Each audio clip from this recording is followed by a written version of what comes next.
कार्यक्रम के पुण्यार्चक हैं श्री जयेश भाई जसवंत लाल शाह, श्रीमती रूपा बेन शाह, श्री अर्पित वखारिया, श्रीमती अदिति वखारिया, कियारा वखारिया, जियान वखारिया, कुंजन गांधी, ईशा गांधी एवं हतवी गांधी। ओम नमः सिद्धेभ्यः। ओम नमः सिद्धेभ्यः। अहिंसा परमो धर्म की आचार्य गुरुवर श्री कुंद कुंद भगवान की, आचार्य गुरुवर श्री ज्ञान सागर मुनि महाराज की,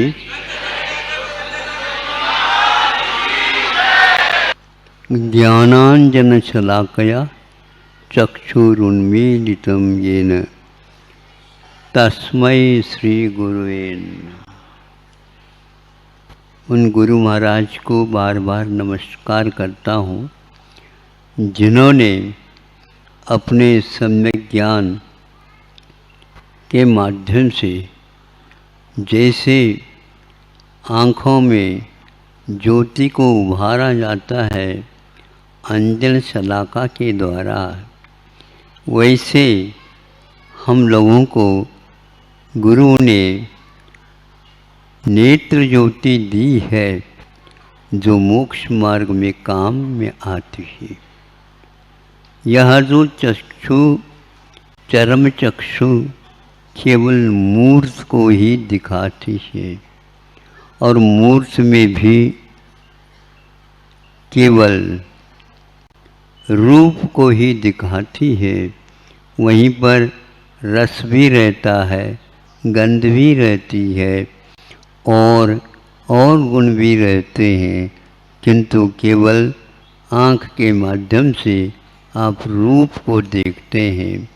भगवान की भांति ये गुरु हमें रूप को क्या स्वरूप को भी दिखा देते हैं। ऐसे गुरु महाराज जो भगवान कभी कभी बोल सकते हैं हमारे साथ और हमारी शंकाओं का समाधान कर सकते हैं, किंतु समूह शरण में वहाँ पर कोई भी पास जाकर के उनके चरण स्पर्श नहीं कर सकते। यह नसीब गंधर्व परमेष्टि को भी प्राप्त नहीं होती, किंतु गुरुदेव के कारण हम ये सब कुछ उपलब्ध हो जाता है।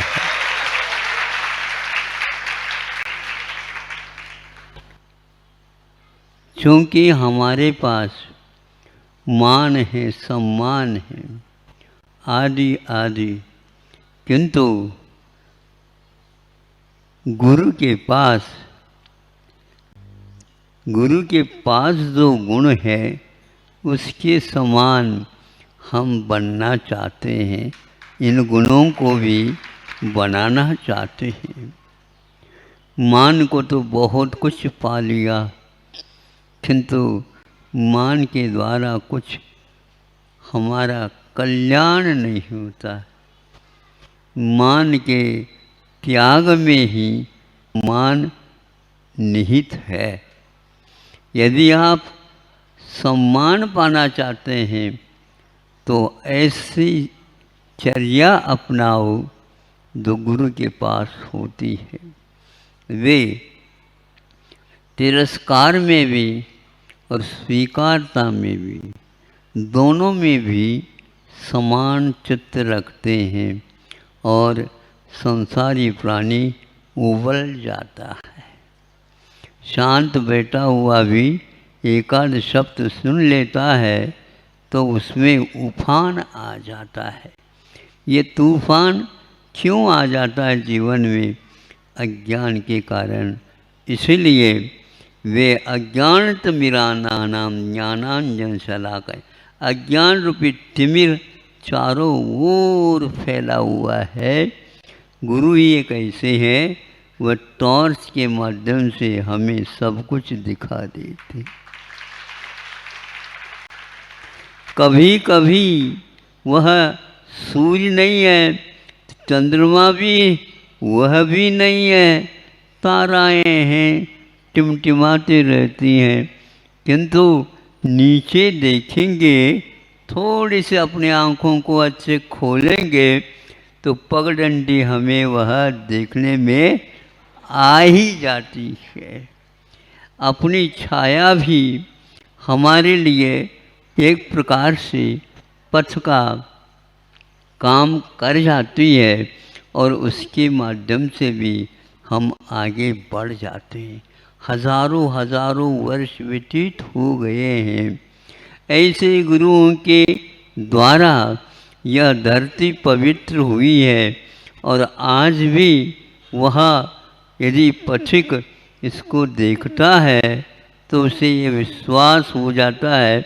भजन में कई बार सुना हमने, बहुत अच्छा भजन है, लेकिन इसका अर्थ बहुत गहरा है।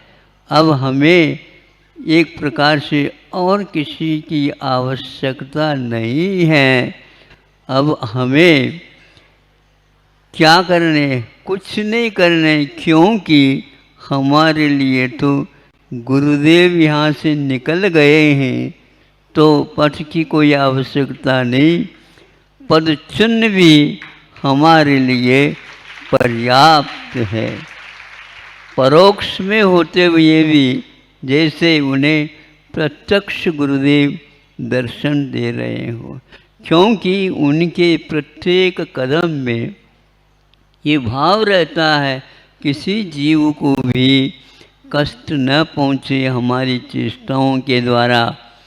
इसीलिए उन्होंने अपने मन को ऐसे संबोधित किया है कि हमारे मन से किसी को भी कष्ट ना हो।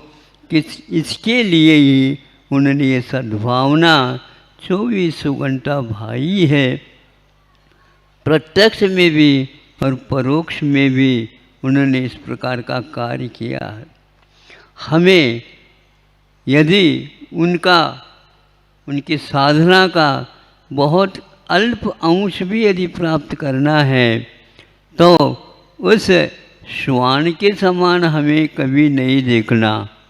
कौन सा श्वान आ गया, कौन सा कुत्ता आ गया, नहीं, बहुत अच्छा है उदाहरण कि बैलगाड़ी चलती है, किसान बैलों को हाँकता है और ऊपर से उनको संकेत देता है जल्दी चलो जल्दी चलो, और वो जा रहे हैं। तो किसान समझता है इन बैलों के कारण हम तो बहुत जल्दी पहुंच ही जाएंगे। वहीं पर पाला हुआ एक कुत्ता श्वान है और वह नीचे छाया मिलने के कारण गाड़ी के नीचे से चल रहा होता है। उस छाया के कारण उसे सुचारू रूप से अन्य जो श्वान हैं उनसे भी बच जाता है और धूप से भी बच जाता है। और वह सोच रहा है ये क्या किसान चला सकता है, मेरे वजह से गाड़ी चल रही है। ऐसा कभी भी हम न सोचे। इसलिए गुरु बार बार ग्रंथों में लिखते हैं, ये मैंने नहीं लिखा, जैसे कहा गया उपदेश में वैसा ही ज्यों का त्यों यहाँ पर रख दिया है। यदि फिर भी इसमें कोई गलती हो गई हो, अपनी लघुता को प्रकट करते हुए कहते हैं मैं इसके लिए क्षमा चाहता हूँ। और सब लोग इसको शोध करके सुधार करके इसका अर्थ जो बहुत गंभीर है उसको समझने का प्रयास करना चाहिए। गुरु बने बिना प्रभु बोल ही नहीं सकते।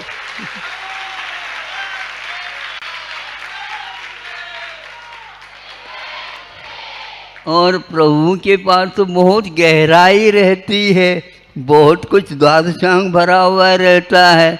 वह क्या परोसेंगे आप लोगों को, आपको भूख तो लगी है, लेकिन परोसने वाले तो हमारे गणधर परमेष्ठी गुरुदेव है जग के द्वारा।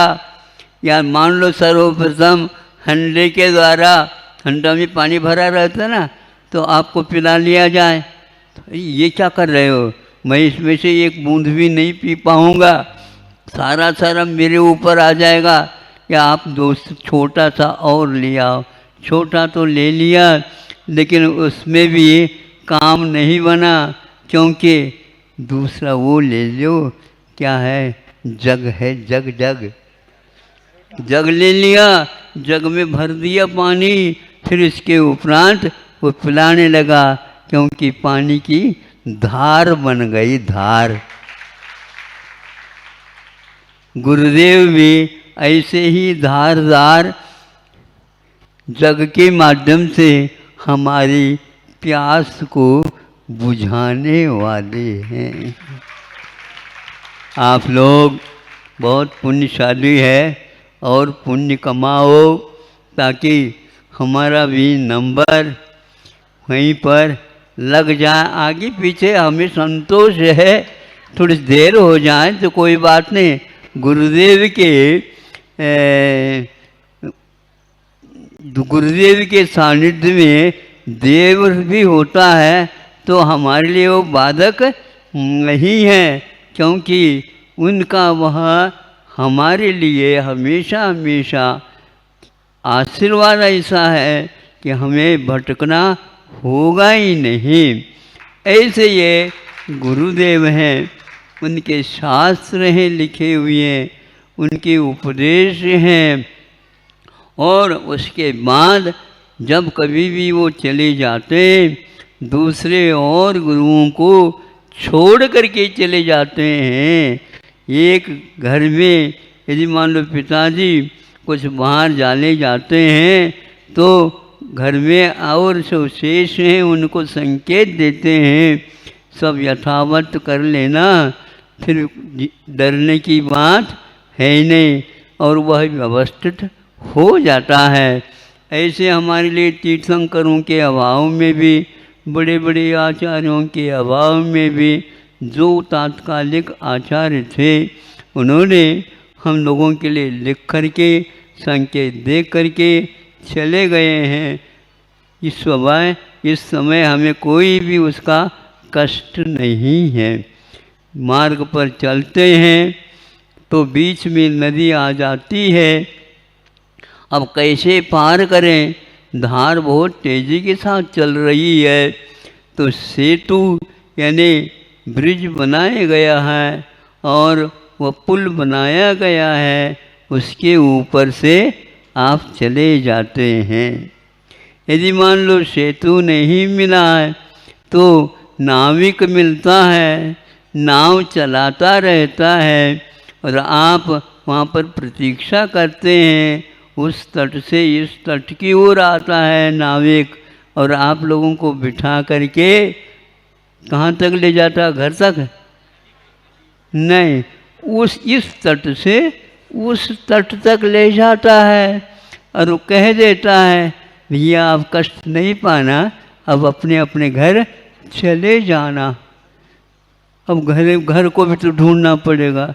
लेकिन तीसरा एक व्यक्ति वह मिलता है जो गुरु है, उन सब बाधाओं को पार करा करके हमें जब तक मुक्ति नहीं मिलती तब तक साथ चलता है।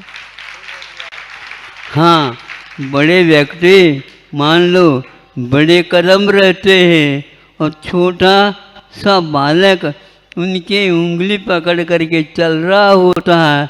आप अपने दम को पूरा रख नहीं सकते, जैसे बालक चल रहा है उसी गति से आप भी चलते हैं क्या नहीं हैं? हाँ, क्योंकि ज़्यादा आप तेज़ी से चलेंगे वह चल नहीं पाएगा और न ही भाग पाएगा। इसलिए उसकी ख्याल रख कर के आप भागते नहीं। उसी प्रकार गुरु भी हम लोगों के लिए समझाते हुए ऐसे समझाते जब तक समझ में नहीं आता है तो बीच बीच में भगवान ने तो आज तक किसी के कान को पकड़ा नहीं, लेकिन गुरु छोड़ते नहीं किसी को और ऐसे कान पकड़ लेते हैं। शिष्य को कैसा लगता है, और थोड़ा खींच ले तो ठीक ही है। पहले आए वे अपने तप वगैरह कर लिए और बाद में प्रतीक्षा होती है। गंधर्व परमेष्टि जब तक नहीं होते तब तक महावीर भगवान भी प्रतीक्षा करते हैं। 66 दिन 66 दिन तक प्रतीक्षा हुई है, तब गंधर्व परमेष्टि मिले हैं। और वो जाते ही उनका अभिमान समाप्त हो जाता है और सम्मान के भाव जागृत हो जाते हैं और दिगंबरत्व को उन्होंने सीख लिया, स्वीकार कर लिया। जीवन का बदलाव अनिवार्य है। ऐसे ही प्रभु से और ऐसे ही गंधर्व परमेष्टि से हमारी भावना है। अहिंसा परमो धर्म की। ओम नमः सिद्धेभ्यः, ओम नमः सिद्धेभ्यः, ओम नमः सिद्धेभ्यः। अहिंसा परमो धर्म की। आचार्य गुरुवर श्री कुंद कुंद भगवान की। आचार्य गुरुवर श्री ज्ञान सागर मुनि महाराज की।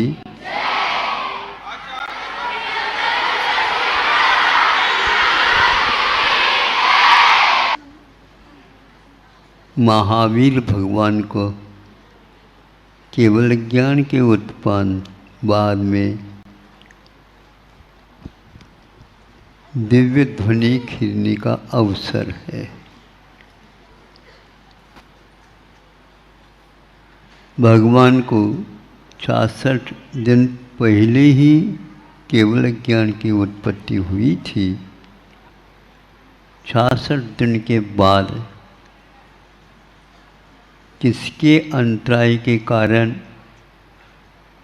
यह इतना विलंब हुआ। केवल ज्ञान होते ही समुच्चरण की रचना होती है और उसी समय दिव्य ध्वनि भी खिलती है, इसमें कोई संदेह नहीं। तीर्थंकर भगवान 13वें गुणस्थान में पहुंच जाते हैं, संयोग केवली माने जाते हैं और केवल ज्ञान से उन्हें अपने आप के जीवन को अनुभूत करने का अवसर मिला। किंतु तीर्थंकर प्रकृति के उदय न होने के उपरांत भी दिव्य ध्वनि नहीं खिली। थोड़ा सा सोचा है, तीर्थंकर प्रकृति के बिना दिव्य ध्वनि खिलती नहीं। सामान्य कोई भी व्यक्ति को दिव्य ध्वनि का अतिशय प्राप्त नहीं होता। केवल ज्ञान प्राप्त भले हो, ज़्यादा से ज़्यादा गंधकुटी का निर्माण होता है और उपदेश आदि दे सकते हैं, लेकिन दिव्य ध्वनि के माध्यम से उपदेश उपलब्ध होता है मात्र तीर्थंकरों से ही। ये तीर्थंकर तो थे, किंतु इन्हें वह दिव्य ध्वनि क्यों नहीं खिली इनकी, पूछा जाता है। लगता है तीर्थंकर प्रकृति में भी कुछ जघन्य, मध्यम, उत्कृष्ट इत्यादि का भेद हो सकता है। और दूसरी बात है, सारे के सारे भगवान अकेले नहीं हुए, हजारों हजारों मुनि महाराजों के साथ उनका दीक्षित होना हुआ था। किंतु अंतिम तीर्थंकर ही ऐसे हैं, उनके साथ कोई भी मुनि महाराज बने ही नहीं। और ये ध्यान रहे, जब तक केवल ज्ञान होने के बाद भी कोई न कोई शिष्य जो सब लोगों के लिए उनका रहस्य बता सके, जब तक दीक्षित नहीं होते तब तक केवली होने के उपरांत भी महावीर भगवान को दिव्य ध्वनि का लाभ नहीं हुआ था।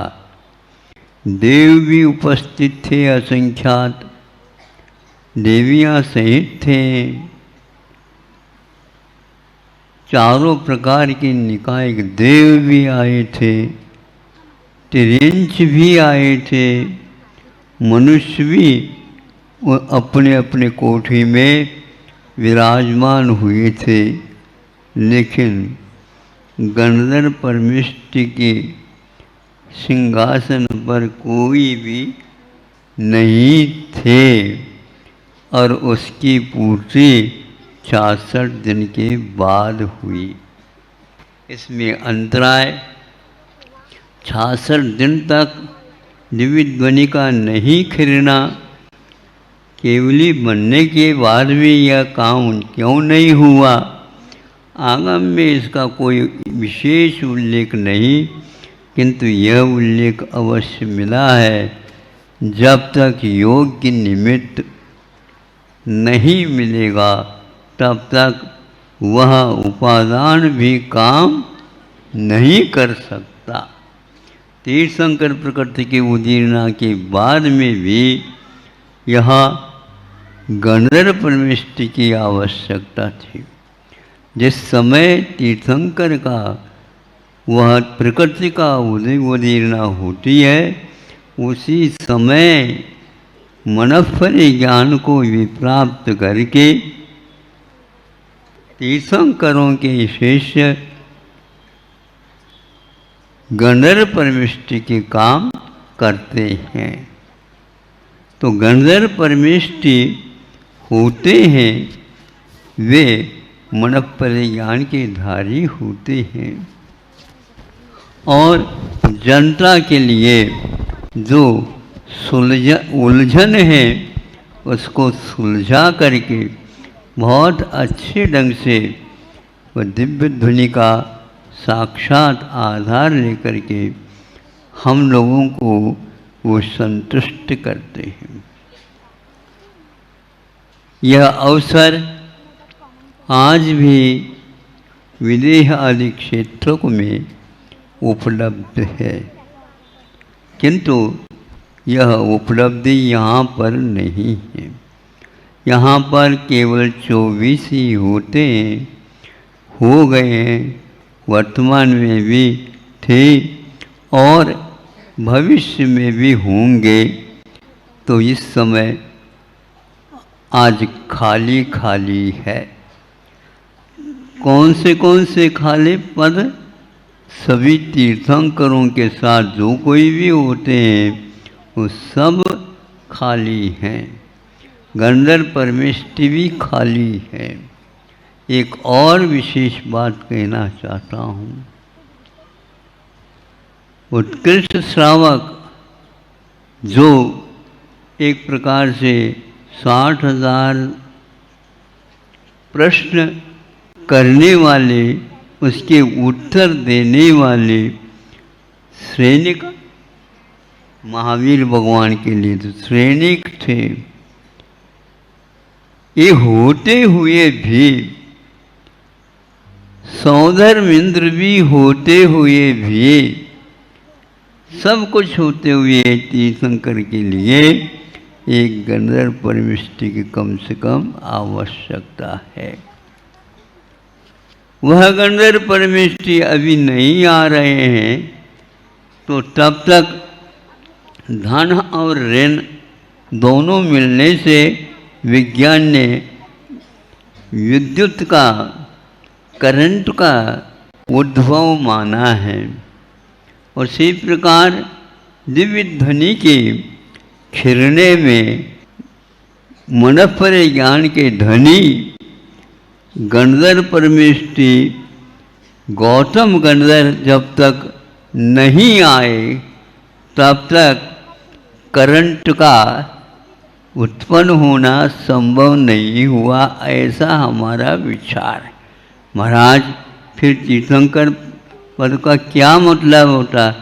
होता तो है, उन्हीं में तीर्थंकर पद है, उन्हीं में सब कुछ है, लेकिन जब तक गंधर्व परमेष्टि नहीं रहेंगे तब तक उसका विस्तारीकरण अथवा समूह शरण को समझाने का कार्य उनके बिना नहीं हो सकता।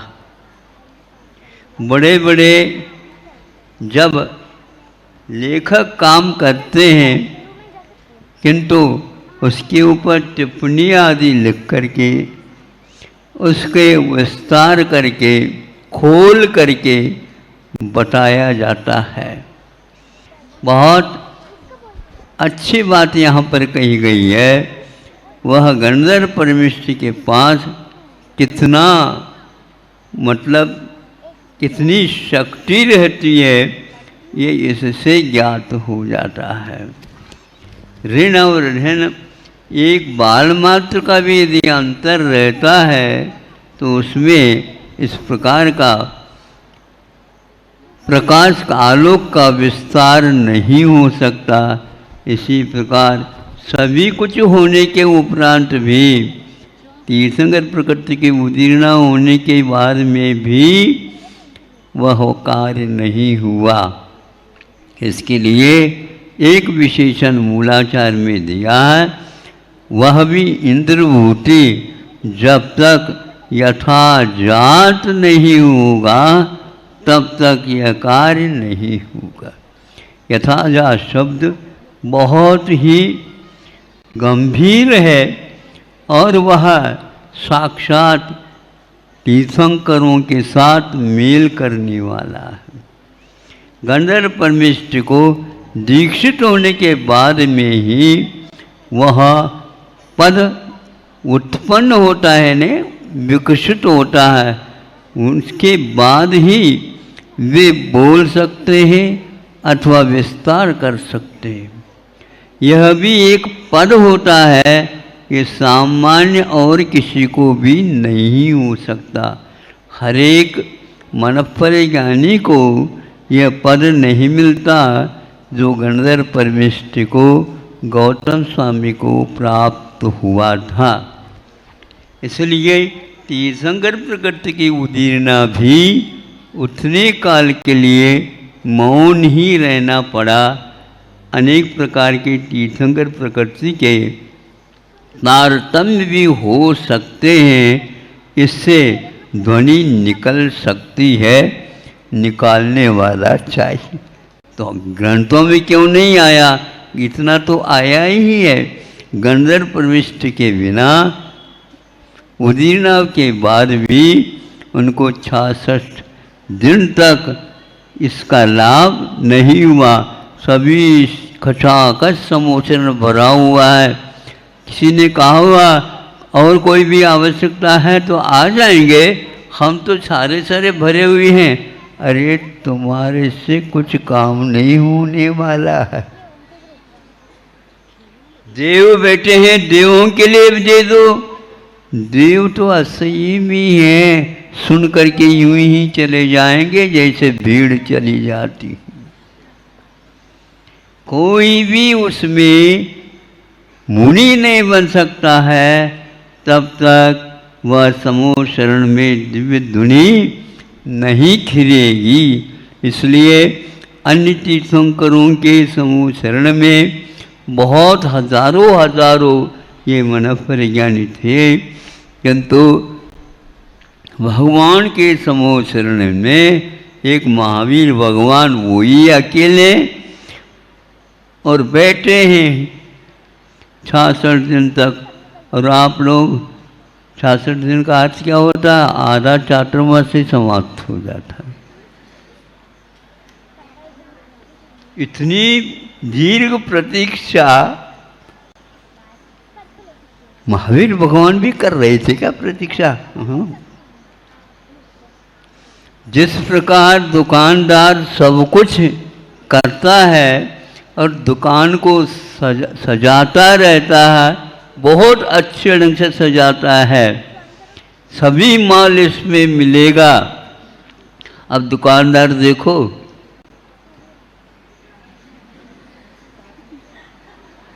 दोनों तरफ अपनी दुकान से आजू बाजू देखता रहता है, दूर भी कोई आ गया है, ये ग्राहक आ तो रहा है। ऐसे ही भले कहते नहीं होंगे, लेकिन 66 दिन तक की परीक्षा बहुत लंबी होती है और तीर्थंकर को भी बैठना पड़ा और ग्राहक आया, तब ऐसा लगा एक बहुत बड़ा चमत्कार हो गया।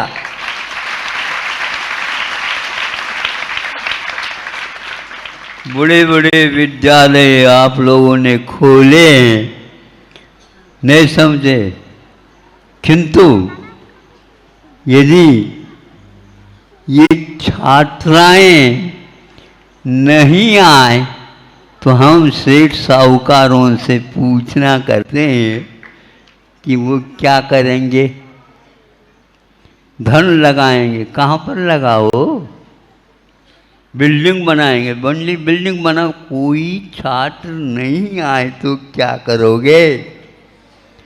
यहाँ जंगल में भी गाड़ियाँ भर भर करके आ रहे हैं।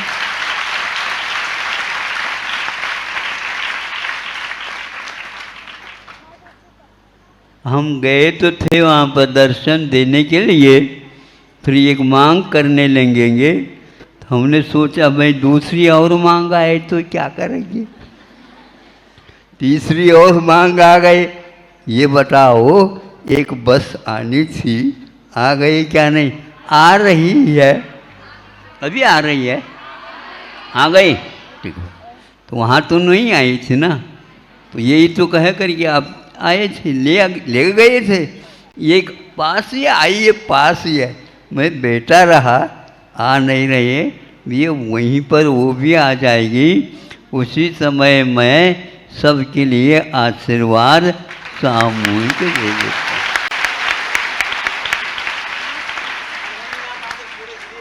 हाँ, तो बिल्कुल एक भी यदि मान लो छात्र रुक जाता है या एक भी प्रतिष्ठा मतलब प्रतिभाशाली नहीं आती है, तब तक तो आपको कहना ही पड़ेगा कि भैया प्रतीक्षा करो।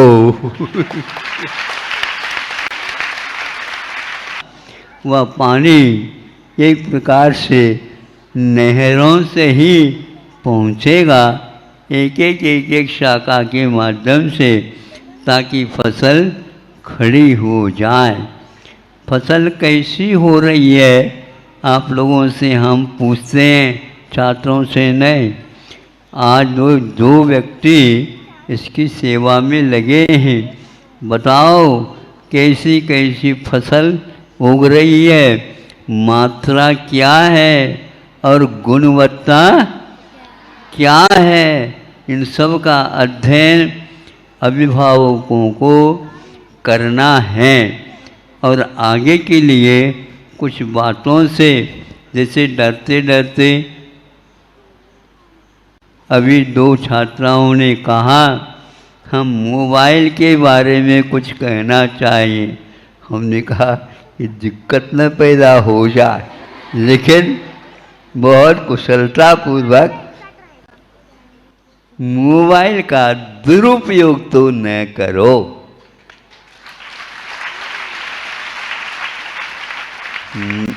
मोबाइल का दुरुपयोग तो नहीं करेंगे तो अवश्य ही अनेक संस्कारों के साथ यहाँ पर और छात्र आ सकते हैं और व्यवस्थापक थक सकते हैं।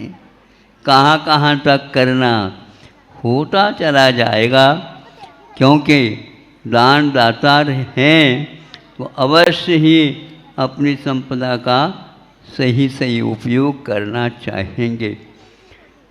यथा जात यह शब्द समूह शरण के लिए भी लागू हो गया। और यथाजात का अर्थ शिशु या बालक होता है।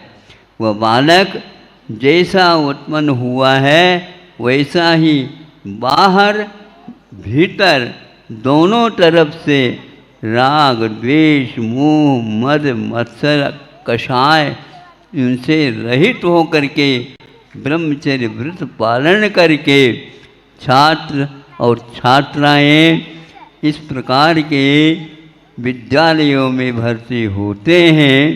फिर कुछ समय के बाद वे अपने घर भी नहीं जाना चाहते हैं।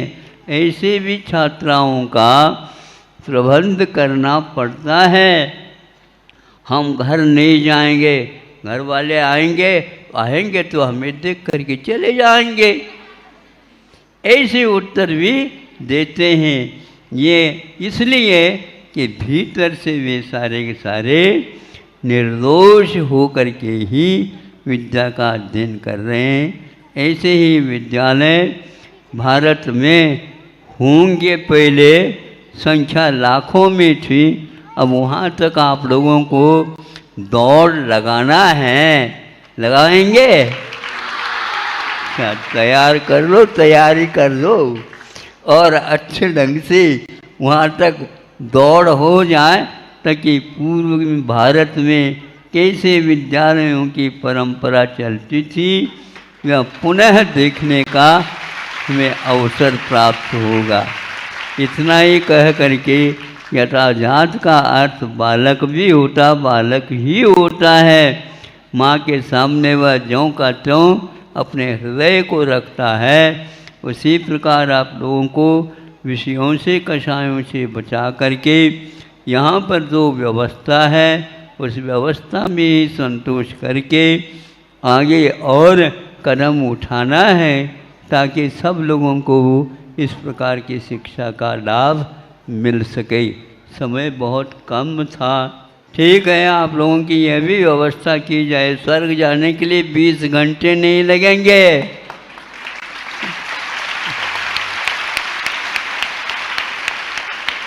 और मुक्ति जाने के लिए एक समय में जाने की क्षमता विद्यमान है।